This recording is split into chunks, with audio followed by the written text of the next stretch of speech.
Inaasahang lilipad na pa Maynila bukas si President-elect Rodrigo Duterte, isang araw bago ang kanyang inaugurasyon sa Malacanang. Ayon sa isang source, nag-practice na ang kampo ni Duterte ng arrival honors para sa inauguration. Kapansin-pansin naman ang paghihigpit ng seguridad sa paligid ng Presidential Guest House sa Barangay Panacan o ang tinaguriang Panacanang o Malacanang of the South. Live mula pa rin po dito sa Davao City, may exclusive report si Cedric Castillo. Cedric. Yes, Jessica, gaya nga nung nabanggit mo, kinumpirma ng kampo ni President-elect Rodrigo Duterte na bukas ng gabi ay lilipad na siya mula Davao City papuntang Metro Manila para sa kanyang inauguration sa Huwebes. Pero hindi sila nagbigay ng oras para na rin daw sa seguridad ng President-elect. Pasado alas 4 ngayong hapon nang makuna ng GMA News ng video ang isang chopper na lumapag sa isang helipad sa likod ng Presidential Guest House sa Barangay Panacan, Davao City. Nakitang bumaba ng chopper si President-elect Duterte at sinalubong ng mga miyembro ng PSG para i-escort papasok sa likurang bahagi ng Presidential Guest House. Kinumpirma ng Chief Aide ni President-elect Duterte na si Bongo na bukas lilipad papuntang Maynila si Duterte galing sa Davao City. Ayon din sa ilang source, kahapon sa Matina Enclave ay nagsagawa na ng rehearsal para sa Palace Arrival Honors ang kampo ni Duterte. Ang Matina Enclave ang unang naging temporary office ng President-elect isang linggong matapos ang eleksyon. Dito siya tumanggap ng well-wishers at mga napipisim niya noon na maging miyembro ng gabinete. Balik naman sa Panacan na ang biro-biro ay Panacanyang. Kitang-kita kung gaano kahigpit ang seguridad. May nakaposte ng sea vessel ng Philippine Navy, may mga nakaparadang armored personnel carrier at napapalibutan ng mga sundalo at PSG ang paligid. Dati nang napabalita na posibleng ito ang gawing opisina ni Duterte imbes na sa Malacanang. Pero hanggang sa ngayon ay wala pa ring pinal na desisyon ukol dito ang susunod na Pangulo. Jessica, nakatanggap din tayo ng impormasyon na ngayong gabi rin ay ipinatawag ni President-elect Rodrigo Duterte si incoming Labor Secretary Silvestre Bello III sa Panacan sa Davao City para makipagpulong. Jessica. Okay, Cedric, final na ba na ang may participation lang o direct participation dun sa oath-taking niya, yung anak ni Duterte, ay si Kitty lang. Yung ibang mga anak ay walang mahalagang papel na gagampanan dahil si Kitty lang daw yung hahawak ng Biblia, di ba?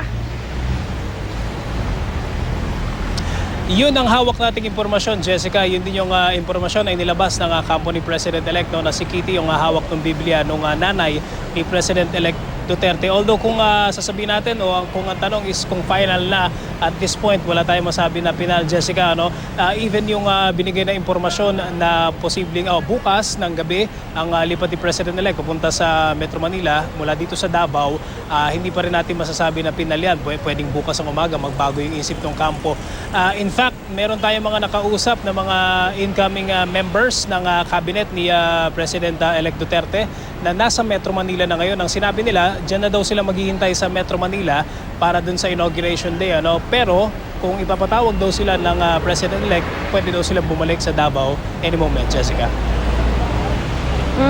Si Mrs. Zimmerman na rin naman mismo ang nagsabi nito na she will request for a special seating arrangement kung sakaling dadalo rin ang common law wife o partner ng President-elect na si Hanilet Avancenia kasi mukhang umiiwas sa awkwardness itong si Mrs. Zimmerman and si Hanilet Avancenia.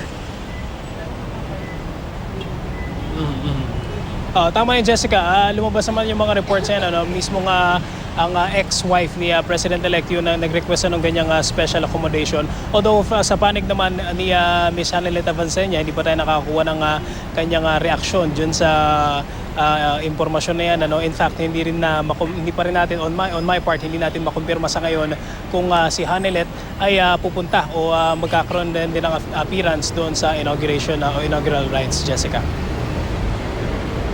Okay, any information kung bakit andito na rin sa Davao yung dating katandem ni President-elect Duterte na si Senator Alan Peter Cayetano? I know na nandito siya ngayon sa Marco Polo Hotel kung saan naroon tayo kasi naglaan ng special parking space para sa kanya dito sa labas ng hotel. May impormasyon ba kayo nakalap, Cedric, kung bakit andito si Senator Cayetano? Ang laging binibigay na impormasyon, Jessica, ng Cayetano Campus meetings. Kung ano yung nature ng mga meetings yan, hindi natin masabi, hindi tayo nabibigyan ng impormasyon. Pero sa pagkakaalam natin, Wednesday, nung Sunday ng afternoon, ay dumating na dito sa Davao City si Senator Alan Peter Cayetano. I'm just not sure kung between now and Wednesday kung bumalik siya ng Metro Manila. Pero kung mapapansin natin, simula pa nung kampanya, of course, magkasama sila dahil magkatandem sila.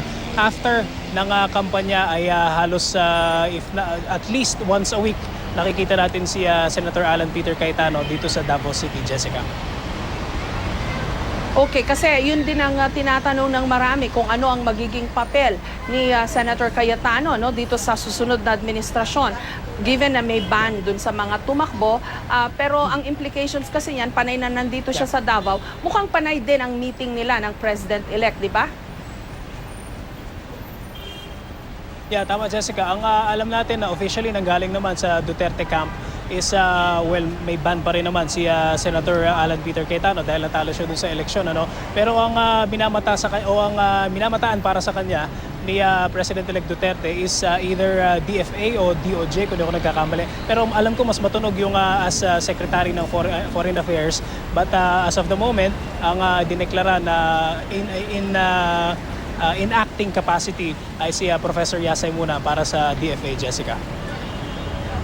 Okay, at ano naman ang nakalap mong impormasyon? Bakit mahigpit na yung dating mahigpit ng seguridad yan sa Panakanyang o Malacanang of the South, lalo pang hinigpitan?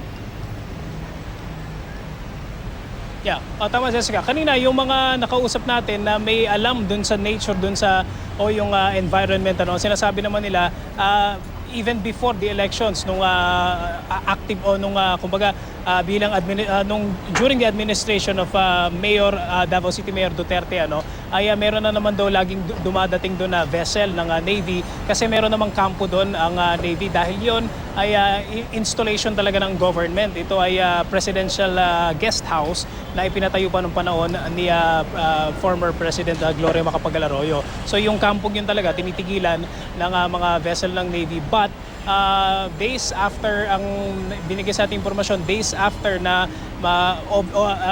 malaman na panalo na sa eleksyon si President-elect Duterte ay nag-station na daw yung isang vessel na doon, and then obviously naka-cover din tayo nung i-declare na yung nung inilabas na sa publiko yung kanyang mga cabinet members. Nakita natin yung likod na yun, talagang punong-puno yung mga sundalo at mga PSG. Of course, dahil open na sea yun nakaharap yun ng Samal Island.